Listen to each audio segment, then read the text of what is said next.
여러분, 이 이야기는 병원에서도 먼저 말하지 않습니다. 단 하루 만에 밤중에 화장실 가는 걸 멈추게 한 방법, 너무 쉬워서 웃을 수도 있지만 수백 명 어르신들의 밤을 바꾼 이야기입니다. 저는 전북 진안에서 평생 환자 진료를 해온 내과 의사 이정호입니다. 80을 넘긴 지금도 진료소 문을 매일 엽니다. 저도 한때 밤에 5번씩 깨서 새벽이 무서울 정도였습니다. 지금은 어떻냐고요? 한밤중에 한 번도 안 깨고 아침까지 잡니다.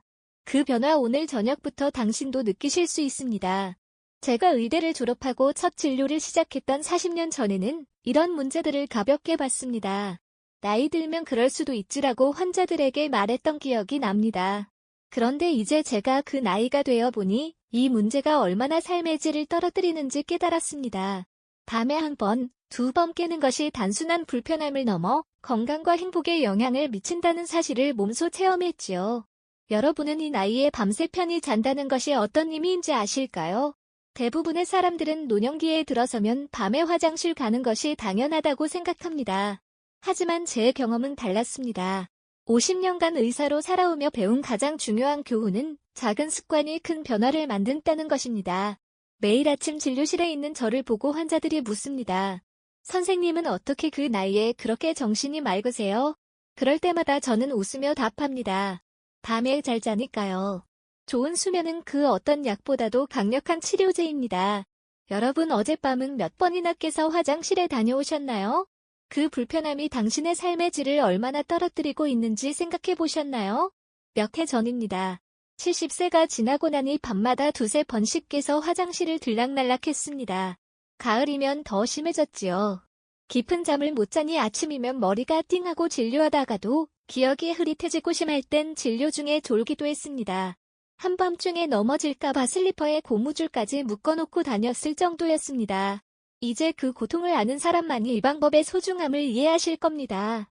한 번은 환자 진료 중에 집중력이 떨어져 약 처방을 잘못할 뻔한 적도 있었습니다. 다행히 간호사가 발견해 큰 문제는 없었지만 그날 밤 저는 심각하게 고민했습니다. 이대로는 안 되겠다. 내가 환자들을 제대로 돌볼 수 없게 될지도 모른다. 특히 기억나는 환자가 있습니다. 82세 김만수 할아버지는 밤마다 6번씩 깨시는 바람에 우울증까지 생겼습니다. 선생님 이러다 미치겠어요. 잠을 못 자니 사는 게 고통입니다. 그렇게 말씀하시던 모습이 아직도 눈에 선합니다. 만수 할아버지는 처음에 숙면제를 원하셨습니다. 하지만 제가 드린 생활습관 조언을 따르신 후 2주 만에 밤중 화장실 가는 횟수가 절반으로 줄었습니다. 한 달 후에는 우울한 기색도 사라졌지요. 선생님 덕분에 다시 살맛이 납니다라는 말씀을 들었을 때 의사로서 큰 보람을 느꼈습니다. 또 다른 환자 박순희 할머니는 밤중에 화장실 가다가 넘어져 고관절 골절로 수술을 받으셨습니다. 회복이 더뎌 거동이 불편해지셨고 그로 인해 외출도 줄고 우울증까지 생기셨습니다. 이처럼 밤중 화장실 가기는 단순한 불편함을 넘어 때로는 심각한 사고로 이어질 수 있습니다. 저 역시 그랬습니다. 집안에 화장실 가는 길에 야간등을 설치했고 아내는 제 뒤척임 때문에 따로 방을 써야 했습니다. 약을 먹어봐도 소용없었습니다. 전립선 검사도 해보고 방광 초음파도 찍어봤지만 특별한 이상은 없었습니다. 나이가 들면 다 그런 거예요 라는 말만 들었죠. 기억력도 떨어졌습니다. 오랜 환자의 이름이 생각나지 않아 당황했던 적도 있었고 가족 모임에서 같은 이야기를 반복해 자녀들이 걱정했던 때도 있었습니다. 나중에 알고 보니 이는 수면 부족이 원인이었습니다. 밤에 제대로 된 깊은 수면을 취하지 못하면 뇌가 회복할 시간이 부족해 인지 기능이 저하된다는 사실 알고 계셨나요? 혹시 여러분도 밤에 자주 깨서 화장실에 가는 것이 노화의 자연스러운 과정이라고 체념하고 계시진 않나요? 그렇다면 지금부터 들려드릴 이야기가 여러분의 생각을 바꿔드릴 것입니다. 하루는 아내가 말했습니다. 저녁마다 국물 먹고 과일도 참 많이 드시네요. 그 말이 계기였습니다. 수분 섭취 시간만 조절했을 뿐인데 믿기 어렵게 그날 밤부터 덜 깨기 시작했습니다. 생활 습관을 하나씩 바꾸고 나니 어느새 밤새 통잠을 자게 되었지요.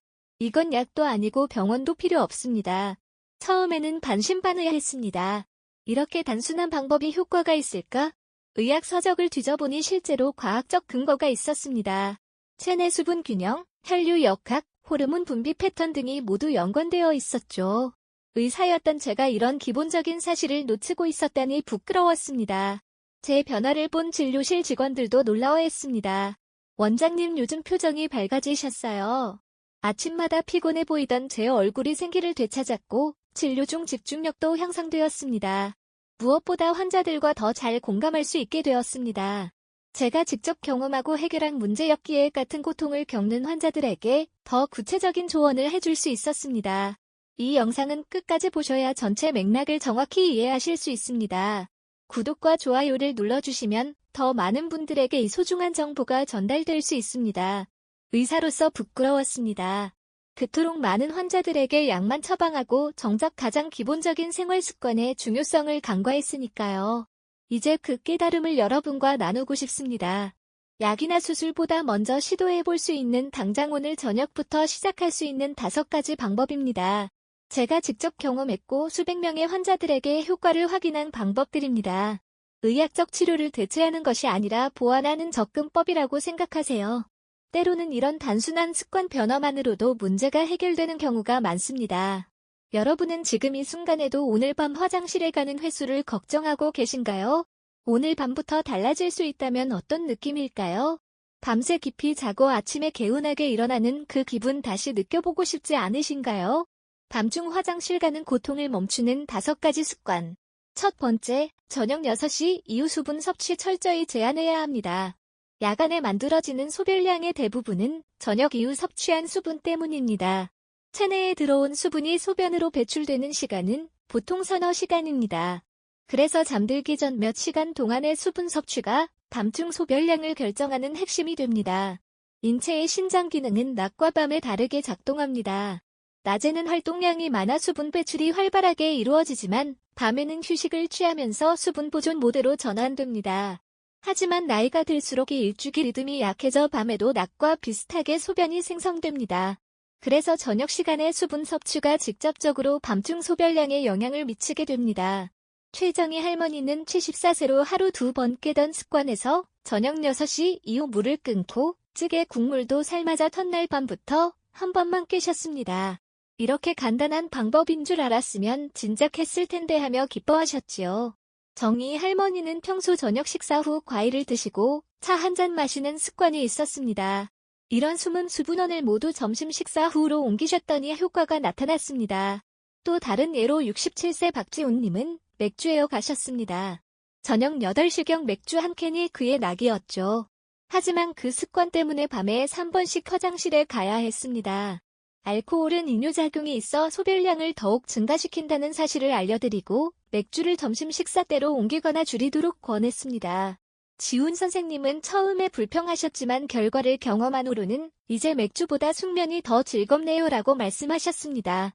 실행하기 쉬운 방법은 오후 6시 이후엔 물, 국물, 과일, 맥주를 포함한 모든 수분 섭취를 제한하는 것입니다. 식사는 국물보다 건더기 위주로 드시고 과일은 낮 시간에 섭취하세요. 저녁 식사 때 국이나 찌개가 나오면 건더기만 건져 드시는 것이 좋습니다. 물론 갈증이 날 때는 소량의 물을 마시되 한 모금 정도로 제한하세요. 입이 마를 때는 물로 입을 헹구고 삼키지 않는 방법도 도움이 됩니다. 특히 취침 2시간 전부터는 더욱 철저하게 수분 제한을 하는 것이 좋습니다. 주의할 점은 약 복용은 예외지만 그때도 최소량의 물만 사용하세요.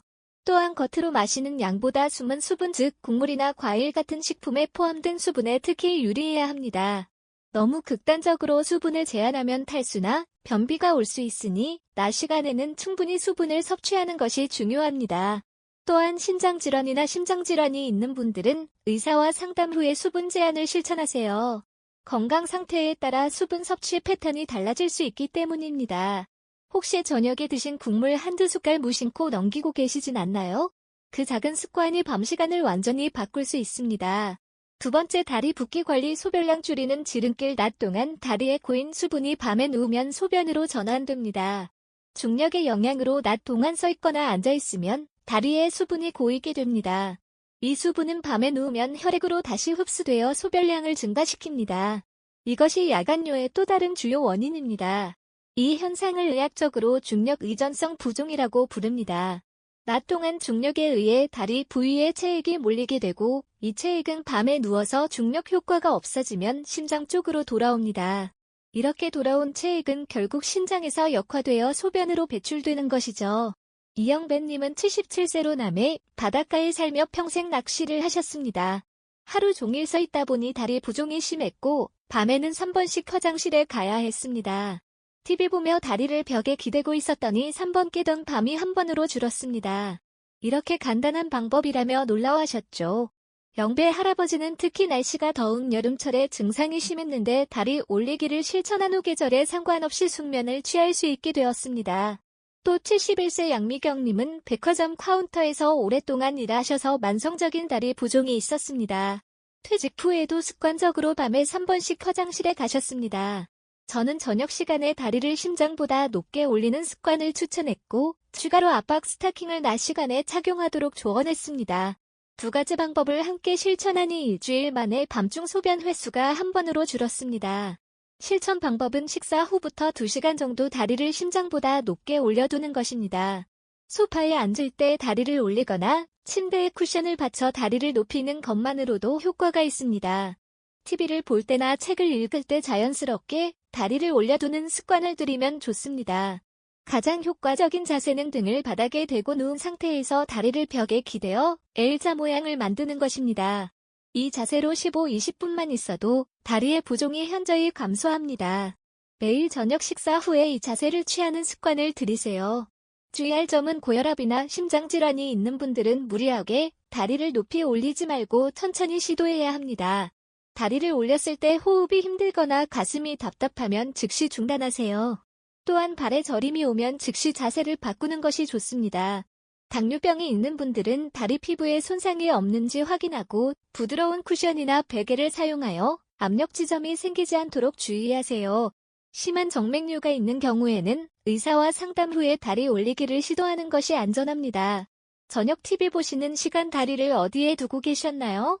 오늘부터 그 자세를 조금만 바꿔보시는 건 어떨까요? 세 번째, 자기 전 꼭 소변 보시고 주무세요. 자는 중 방광에 조금이라도 소변이 남아있으면 쉽게 깨게 됩니다.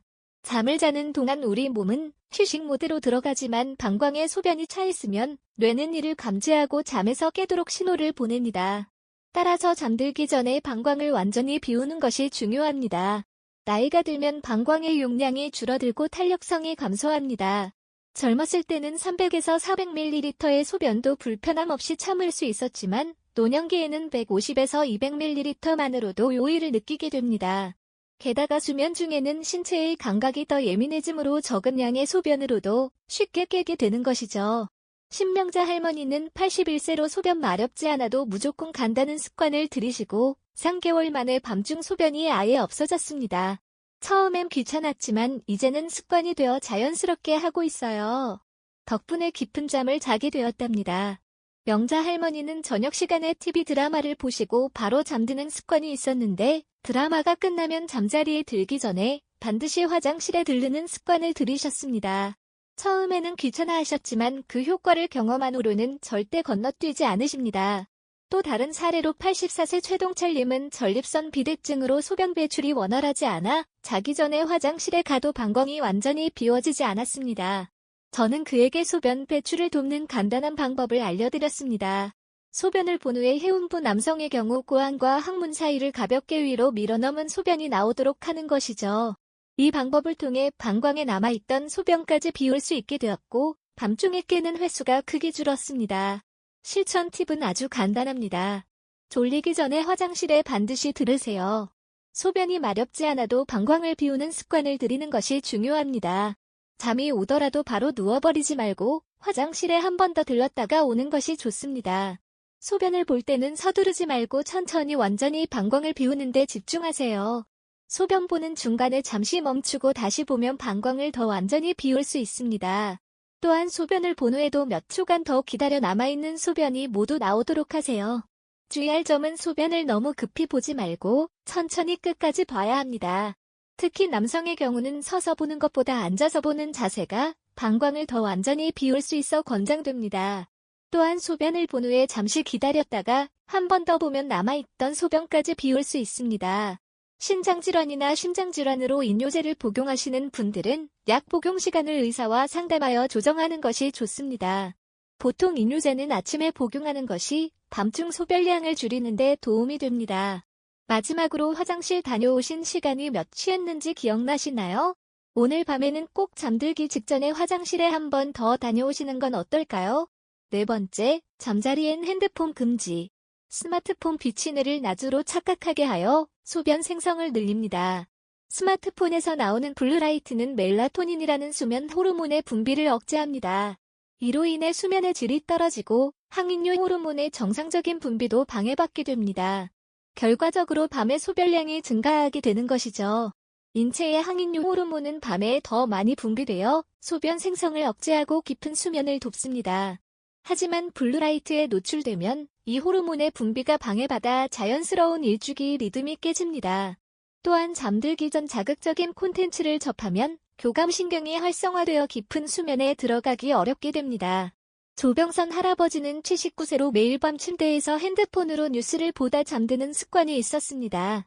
이 습관을 끊고 핸드폰을 다른 방에 두기 시작했더니 놀랍게도 밤중 소변이 절반으로 줄었습니다. 처음엔 핸드폰 없이 잠들기가 어색했지만 이제는 더 깊게 잘 수 있어 오히려 좋아요. 할아버지는 특히 정치 뉴스를 즐겨보셨는데 그것이 잠들기 전 불필요한 스트레스를 주었다는 것을 나중에 깨달으셨습니다. 이제는 저녁 식사 후에 뉴스를 보고 잠들기 전에는 가벼운 책을 읽는 습관으로 바꾸셨습니다. 또 다른 환자인 68세 이현숙님은 자녀, 손주들과 카카오톡으로 대화하는 것이 낙이셨습니다. 매일 밤 핸드폰으로 가족들과 메시지를 주고받다가 잠이 들곤 했죠. 하지만 그 습관 때문에 밤에 두세 번씩 깨셨습니다. 저는 현숙님에게 가족과의 대화 시간을 저녁 8시 이전으로 제한하고 잠들기 전에는 핸드폰을 거실에 두도록 권했습니다. 처음에는 불편해하셨지만 일주일 후 이제 손주들 사진을 못 보는 게 아쉽지만 그보다 잠을 잘 자는 게 더 중요하다는 걸 알게 됐어요 라고 말씀하셨습니다. 실천하기 쉬운 방법은 자기 전에 핸드폰을 다른 방에 두는 것입니다. 침실에는 전자기기를 가져오지 않는 것이 좋습니다. 수면 등은 가능한 어둡게 하고 방 안은 조용하게 만들어 수면에 최적화된 환경을 조성하세요. 취침 1시간 전부터는 모든 전자기기 사용을 중단하는 것이 이상적입니다. 그 시간에는 독서, 명상, 스트레칭 같은 편안한 활동을 하는 것이 좋습니다. 독서를 할 때도 종이책을 선택하고 전자책이라면 블루라이트 차단 기능을 활성화하세요. 주의할 점은 핸드폰뿐만 아니라 TV, 태블릿 등 화면기기는 모두 잠들기 1시간 전부터 멀리해야 한다는 것입니다. 특히 자극적인 뉴스나 영상은 뇌를 활성화시켜 수면을 방해하므로 피해야 합니다. 대신 가벼운 책을 읽거나 조용한 음악을 듣는 것이 도움이 됩니다. 알람 기능 때문에 핸드폰을 침실에 두어야 한다면 비행기 모드로 설정하고 화면을 아래로 향하게 두세요. 더 좋은 방법은 일반 알람 시계를 사용하는 것입니다. 혹시 누운 채로 핸드폰 보며 잠드시는 습관 있으신가요? 오늘부터 핸드폰을 침실 밖에 두고 주무시는 건 어떨까요? 5번째, 자다 깼을 때 무조건 화장실 가는 습관을 고치세요. 진짜로 방광이 찬 것이 아니라 수면장애로 깬 경우가 많습니다. 우리 몸은 습관을 쉽게 들입니다. 밤에 한두 번 깨서 화장실에 갔던 경험이 반복되면 그 시간에 자동으로 깨는 패턴이 형성됩니다.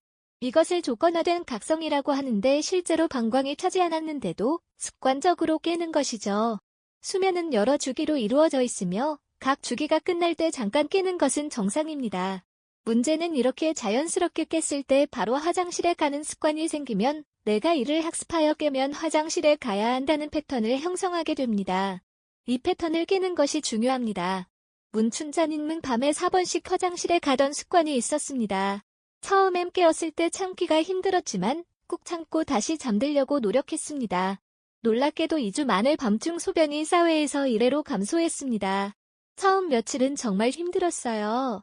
하지만 이제는 한 번만 일어나고 때로는 아침까지 쭉 자기도 해요. 춘자 할머니는 특히 자정과 새벽 2시, 4시에 규칙적으로 깨는 패턴이 있었습니다. 참기 훈련을 통해 이 패턴을 깨고 나니 수면의 질이 크게 향상되었습니다. 또 다른 72세 박정기님은 전립선 수술 후 야간류가 심해졌습니다. 의학적 문제 외에도 심리적 불안감 때문에 밤에 자주 깨서 화장실에 가셨습니다. 방광이 완전히 회복되지 않을까 봐 걱정됐어요. 정기 할아버지에게 이wan 기법과 함께 깨었을 때 바로 화장실에 가지 않고 참아보는 훈련을 권했습니다. 처음에는 불안해하셨지만 점차 자신감을 되찾으며 밤중 화장실 가는 횟수가 줄었습니다. 실천 팁은 자다 깼을 때 먼저 참을 수 있는지 스스로 판단해보는 것입니다. 깼을 때 바로 화장실로 가지 말고 3분에서 5분 정도 누워서 호흡에 집중해보세요. 그리고 정말 소변이 마려운지 확인해보세요. 가능하면 그대로 다시 눈을 감고 누워있는 것이 좋습니다. 깨었을 때 호흡에 집중하는 간단한 명상이 도움이 됩니다. 깊게 숨을 들이마시고 천천히 내쉬면서 몸의 긴장을 풀어주세요.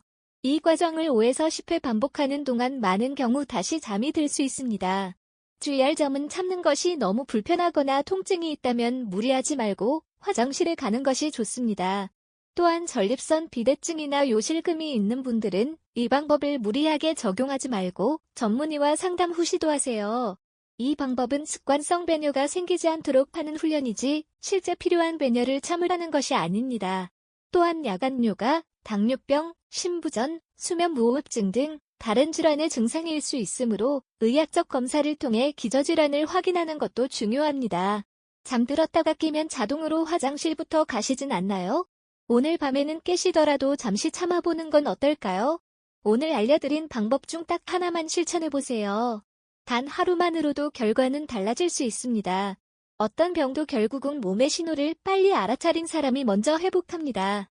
오늘 밤부터는 물 자제, 다리 올리기, 자기 전 소변 보기, 핸드폰 금지, 밤중 참기 5가지 중 한 가지만 선택하세요. 내일 아침 상쾌하게 눈 뜨는 기분을 꼭 경험해 보시길 바랍니다.